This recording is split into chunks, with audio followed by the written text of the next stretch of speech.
देख रहे हैं राष्ट्रवादी संदेश। नमस्कार, आदाब, सत श्री अकाल। मैं लाल मोहम्मदन, स्वतंत्र पत्रकार। इस समय हम हैं रामलीला सभा भवन में और यहाँ जो है एक कथावाचकों द्वारा प्रेस कॉन्फ्रेंस की जा रही है। और प्रेस कॉन्फ्रेंस क्यों की जा रही है, किस लिए की जा रही है, इसके बारे में बताऊँ तो यहाँ 21 से 25 अगस्त को 7:30 से रात्रि के 10 बजे तक जो है कथा का आयोजन होगा। भगवान शिव कथा का आयोजन होगा। इस शिव कथा में दिव्य गुरु श्री आशुतोष जी महाराज और कथा व्यास साध्वी सुश्री सौम्या भारती जी का आयोजन होगा। और ये भादरा के धर्म प्रेमियों द्वारा यह आयोजन किया जाएगा। तो आज जो प्रेस कॉन्फ्रेंस होगी तो ये कथावाचक और महाराज जी द्वारा बताएंगे कि कथावाचक में जो भगवान शिव कथा के बारे में थोड़ी जानकारी देंगे पत्रकारों को और बताएंगे कि क्या कार्यक्रम है। तो अभी हम आपको प्रेस कॉन्फ्रेंस में ले चलते हैं और बताएंगे कि क्या क्या कार्यक्रम है, किस प्रकार का होगा, क्या आयोजन होगा। और ये भादरा एक धर्म की नगरी है और यहाँ सभी धर्म प्रेमियों ने मिलजुल कर ये कार्यक्रम रखा है। और ये कार्यक्रम जो है रामलीला मैदान में होगा जो 7:30 से रात्रि को 10 बजे तक चलेगा। तो कथा में भी आइए और आज हम बताएंगे प्रेस कॉन्फ्रेंस के बारे में। तो देखते रहिए राष्ट्रवादी संदेश। जो लोग राष्ट्रवादी संदेश से नहीं जुड़े उनसे निवेदन है कि वो राष्ट्रवादी संदेश यूट्यूब पे आके चैनल को सब्सक्राइब कीजिए।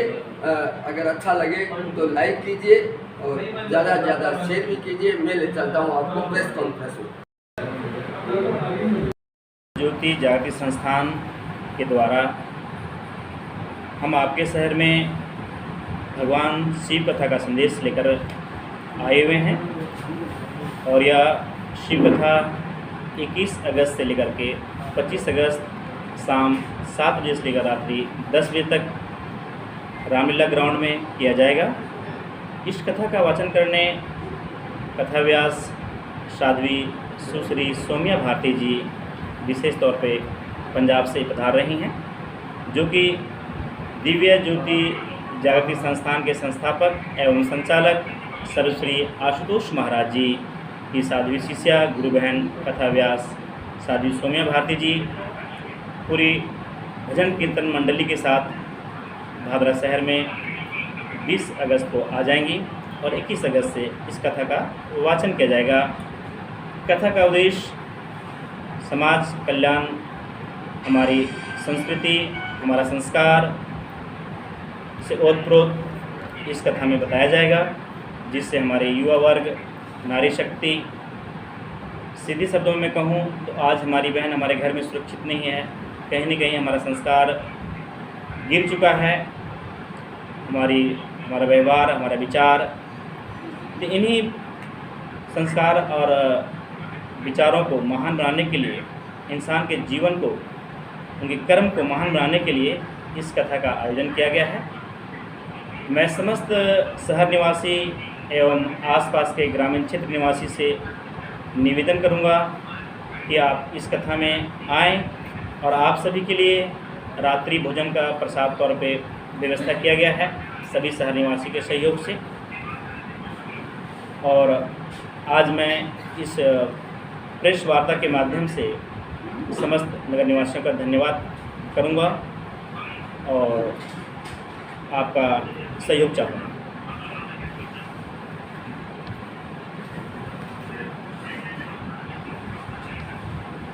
तो आप भी कुछ बोलना चाहिए, आप भी बताइए। जैसे अपने स्वामी भैया जी से सुना है। अपना नाम बताती कर। मेरा नाम है साध्वी सुश्री जगदीपा भारती। गुरुदेव सर्वश्री आशुतोष महाराज जी की मैं शिष्या हूँ। जैसा आपने अभी श्रवण किया है कि जो ये कथा होने जा रही है, इसका जो उद्देश्य है वो यही है कि जन जागृति आए समाज में। आज जो समाज है, संसार में हम देखते हैं कि संस्कारों से लुप्त होते जा रहे हैं। हमारे जो संस्कार हैं वो कहीं ना कहीं धूमिल पड़ते जा रहे हैं। लोगों में अपनी संस्कृति, जो भारतीय संस्कृति है, उसके प्रति लगाव पैदा हो, वो अध्यात्म से जुड़े, अपनी संस्कृति, अपने संस्कारों से जुड़े, यही इस कथा का मोटिव है। गुरुदेव सर्वश्री आशुतोष महाराज जी, उनको एक बार किसी ने प्रश्न किया कि गुरुदेव आपका लक्ष्य क्या है, क्या आप इस समाज में, संसार में लोगों को सुधारने के लिए आए हैं? तो गुरुदेव सर्वश्री आशुतोष महाराज जी ने अपने विचारों में यही कहा कि हम समाज को जागृत करने के लिए आए हैं। जब एक मानव जागृत हो जाएगा, वो जाग जाएगा अंतर आत्मा से, तो वो उसमें सुधार तो स्वयं ही हो जाएगा और स्वयं सुधरा हुआ इंसान ही समाज को सुधार सकता है, मानवता का कल्याण कर सकता है। और यही उद्देश्य है महादेव भगवान भोलेनाथ की इस कथा का। इसलिए एक बार पुनः हम आप सभी को आमंत्रित करना चाहेंगे कि आप सपरिवार आएँ, क्योंकि यह कथा बच्चों के लिए भी है, बड़ों के लिए भी है और वृद्धजनों के लिए। ये जो भादरा में आप कार्यक्रम कर रहे हैं, यहाँ से भी किसी संस्था ने आपका सहयोग किया है क्या? भादरा में एक कार्यक्रम हम जो कर रहे हैं, इसमें संस्थाएं तो काफ़ी हैं जिनसे हमने संपर्क किया हूँ। और भादरा के काफ़ी संस्थाओं से मैंने संपर्क किया हूँ और कोई विशेष एक संस्था तो नहीं, सभी थोड़ा बहुत हमारी सेवा में लगे हुए हैं। मैं सभी का धन्यवाद करना चाहता हूँ और सबके सहयोग से कार्यक्रम हो रहा है। कोई एक कमेटी या कोई एक विशेष संस्था ऑर्गेनाइज नहीं कर रही है। दिव्य ज्योति जागृति संस्थान स्वयं इस कथा को जनमानस से सहयोग लेकर के यह कथा का आरंभ करने जा रही है। और मैं पुनः आप सभी शहर निवासी से अपेक्षा रखता हूँ कि इस महान यज्ञ में उपस्थिति आएँ, परिवार सहित आएँ और साथ में अपने सहयोग की भी आहुति दें। आशुतोष जी तो वहाँ भादरा में रहे, उसके पास आशुतोष महाराज जी हमारे गुरुदेव हैं। अभी तो पंजाब में समाधि में पहले हैं। भादरा में रहे थे सर? नहीं, भादरा में आज से पहले ऐसा कोई हमारा इस लेवल कार्यक्रम नहीं हुआ है। आज से 7 साल पहले 1980 में आए थे प्रभु जी के साथ। वो इनको ध्यान नहीं 1980 की बात तो मैं नहीं कर सकता, क्योंकि हमारी संस्थान का निर्माण 1984 में हुआ है और 1991 में रजिस्टर्ड हुई संस्था। तो उससे पूर्व महाराज श्री पूरे विश्व में भ्रमण किए हैं, आए होंगे निसंदेह। सर, जो दिव्य ज्योति जागृति संस्थान है, इसका क्या समाज के लिए योगदान रहता है? क्या सिर्फ धार्मिक और आध्यात्म ही आपका सरोकार है या सामाजिक सरोकार भी कोई और है आपका?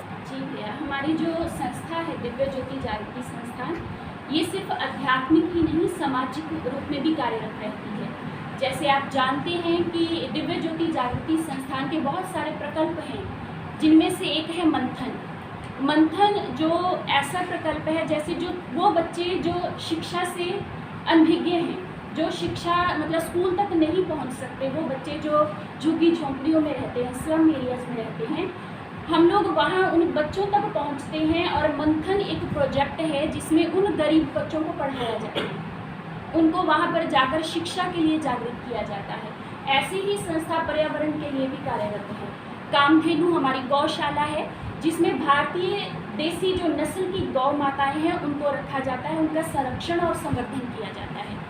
ऐसे ही अंतर्क्रांति, आप जैसे जानते हैं तिहाड़ जेल है, ऐसे ऐसे खूंखार जो उसमें कैदी रहा करते थे, लेकिन गुरुदेव सर्वश्री आशुतोष महाराज की कृपा से प्रचारक जन वहाँ तक पहुँचे, उन लोगों को जीवन के उद्देश्य के बारे में बताया गया।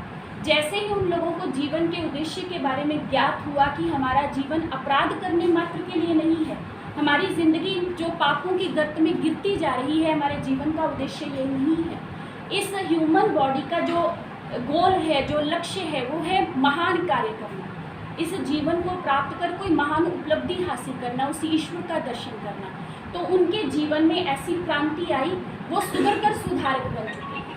और ऐसे ही अंतर्दृष्टि प्रकल्प है, जैसे आप देखते हैं, हम जाते हैं, सफ़र करते हैं, तो रेड लाइट पर बहुत सारे लोग हैं जो भीख मांगते हैं, जो विकलांग हैं।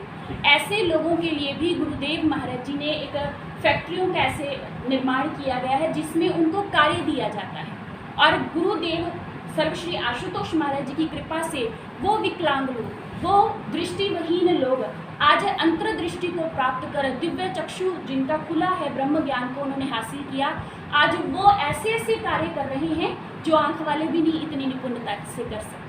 गुरुदेव सर्वश्री आशुतोष महाराज जी की ओर से ऐसे असंख्य और भी अनेकानेक प्रकल्प चलाए जा रहे हैं जो समाज सुधार में अपना योगदान दे रहे हैं। इन दिनों अगर देखें पिछले कुछ सालों में, जब से भारत में 2014 के बाद जिक्र करें, नरेंद्र मोदी बीजेपी की सरकार आई है, तब से ये कार्यक्रमों की संख्याओं में एक बाढ़ सी आ गई है। मंदिरों के निर्माण तेज गति से हो रहे हैं। कल ही एक जगह हम पढ़ रहे थे, मध्य प्रदेश में अगले 1 साल में 10 से ज़्यादा मंदिरों का निर्माण होगा। जगह जगह ज्ञानवापी हो गया या कुछ और जगह हो गया, वहाँ पर खुदाई प्रारंभ हो गई। दोबारा से साक्षात उनके लेने के लिए, साक्ष्य लेने के एसआई सर्वे होने लगे। क्या ये कोई आप लोग भी जैसे धीरेन्द्र शास्त्री हैं बागेश्वर धाम के, वो कहते हैं कि मेरा भगवान से सीधा कांटेक्ट है, वो जादू दिखाते हैं, क्या चल क्या रहा है? क्या ये आध्यात्म की तरफ मोड़ने की एक प्रकार से सभी की कोशिश है, या लोगों को एक प्रकार से धार्मिक अंधविश्वास की तरफ ले जाने की कोशिश है? भैया, सबसे पहले तो हमें ये जानना होगा कि अध्यात्म क्या है। अगर हम भारतीय संस्कृति की बात करें तो भारतीय संस्कृति में अध्यात्म हमारी रूट है, जिसको हम कहते हैं जड़, है ना। अब आप देखिए, स्वामी राम तीर्थ जी वो जब जापान गए तो उन्होंने एक नारियल के पेड़ को देखा, लेकिन वो बहुत गौण है, बहुत छोटा है। तो राम तीर्थ जी ने वहाँ एक माली को, बागवान को पूछा कि ये कब लगाया तुमने, कब रोपित किया? उसने कहा 10 वर्ष हो गए, एक गमले में रोपित किए हुए। तो राम तीर्थ जी बड़े आश्चर्य में आ गए। वो कहते हैं ये तो इतना जल्दी विकसित होता है, तो इतना छोटा क्यों है, इसका विकास क्यों नहीं हो पा रहा? तो उन्होंने क्या किया, उस गमले के नीचे वाले हिस्से को दिखाया। वो कहते देखिए, जैसे ही ये विकास करता है हम इसकी जड़ों को काट देते हैं, है ना। नीचे से इसकी जड़ों को काट दिया जाता है, इसलिए ये विकास नहीं करता। तो राम तीर्थ जी उस समय अपनी डायरी को उठाते हैं और कलम से लिखते हैं कि हम भारतीय भी यदि अपने जीवन में संपूर्णतः विकास नहीं कर पा रहे तो कहीं ना कहीं कारण यही है कि हम अपनी जड़ों से विलग होते जा रहे हैं। और हमारी जड़ क्या है? जैसे कि पहले भी कहा कि अध्यात्म, लेकिन अध्यात्म कोई सिद्धांत नहीं है, सिर्फ शब्द नहीं है। आज प्रत्येक व्यक्ति अपने मन के स्तर पर जी रहा है, मन की गुलामी कर रहा है, जैसा मन कहता है वैसा अनुसरण कर रहा है। पर हमारे धार्मिक ग्रंथ हैं, जो हमारी संस्कृति है, वो कहते हैं मन के लेवल से भी ऊपर एक स्तर है जिसको कहा गया आत्मा। और अध्यात्म का अर्थ क्या है? आत्मा का अध्ययन करना। हमारे महापुरुष कहते हैं कि मन के स्तर से ऊपर उठे हम अपनी आत्मा से, जिससे आज हम डिस्कनेक्ट हैं। अब आप देखिए, कोई भी इंसान जब भी कोई कार्य करता है तो उसके भीतर से 2 तरह की आवाज़ें आती हैं। एक होता है कि कोई बुरा कर्म करना है तो मैं तुरंत कर लूँ, कौन सा देख रहा है।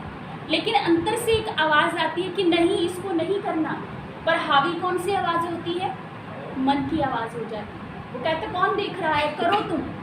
हम मन के साथ जल्दी कनेक्ट, क्योंकि मन से जुड़े हुए हैं। लेकिन जो एक आवाज़ दबी आ रही है वो कौन सी है? आत्मा की आवाज़। जब तक हम अपनी आत्मा से कनेक्ट नहीं हो पाएंगे, आत्मा से जुड़ नहीं पाएंगे, तब तक अध्यात्म से जुड़ नहीं पाएंगे। और अध्यात्म से जब तक जुड़ नहीं पाएंगे तो जो जीवन में बुराइयां हैं, जितने भी विकार हैं, हम उनसे ऊपर नहीं उठ सकते और भारतीय होने के नाते संपूर्ण विकास भी नहीं कर सकते। इसलिए अध्यात्म कोई सिद्धांत नहीं है। अध्यात्म का अर्थ है अपनी आत्मा से जुड़ना। हमें एक ऐसा मेथड मिले, हमें एक ऐसी टेक्निक मिले जिसको हमारे ग्रंथों में, हमारे शास्त्रों में ब्रह्म ज्ञान। उस ब्रह्म के ज्ञान के माध्यम से हम ईश्वर का दर्शन कर सकते हैं, उससे जुड़ सकते हैं जिससे आज तक हम अनभिज्ञ हैं। दिव्य ज्योति जागृति संस्था है, इसकी भारत में कितनी संस्था ब्रांचें हैं? शाखाएँ हमारे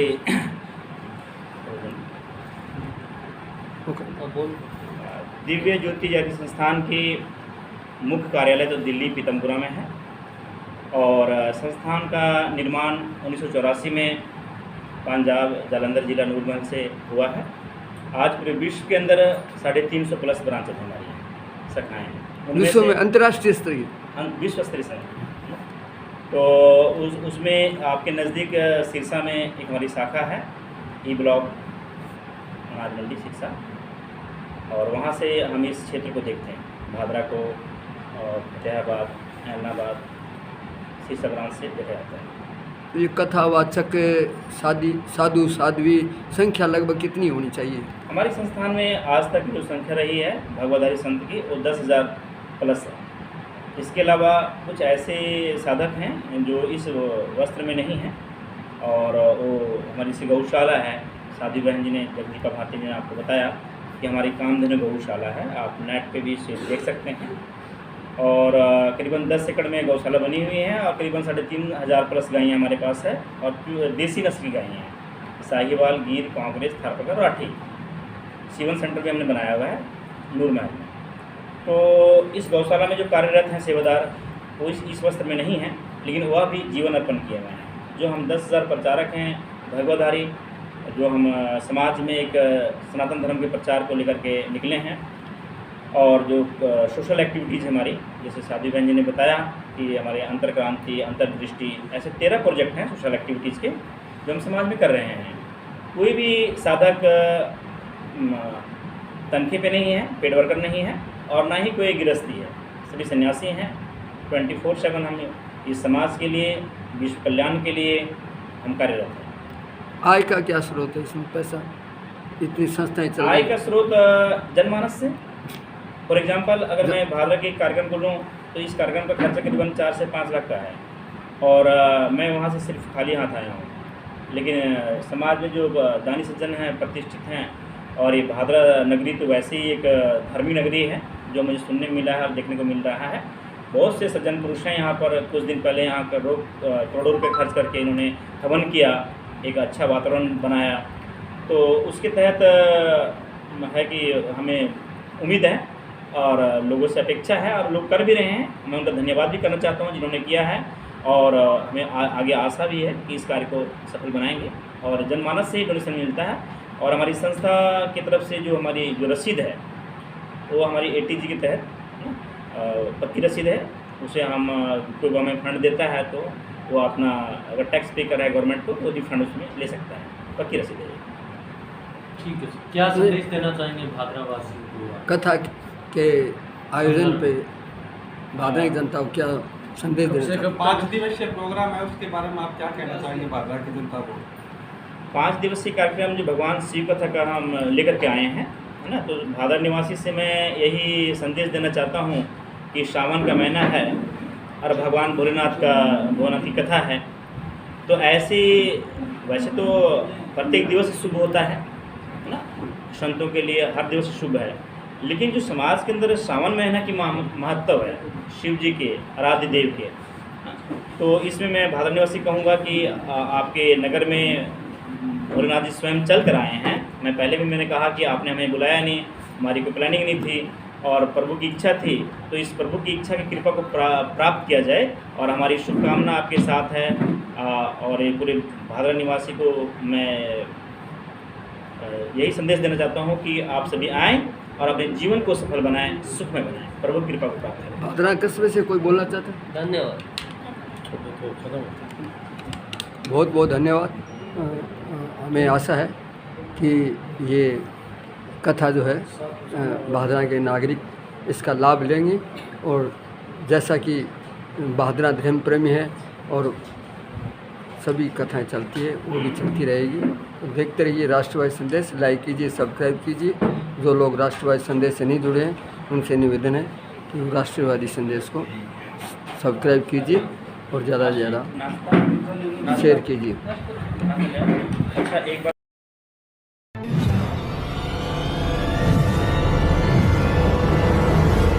हमारा वीडियो आपको अच्छा लगे तो सब्सक्राइब करें, बेल आइकन दबाएं और लाइक करें।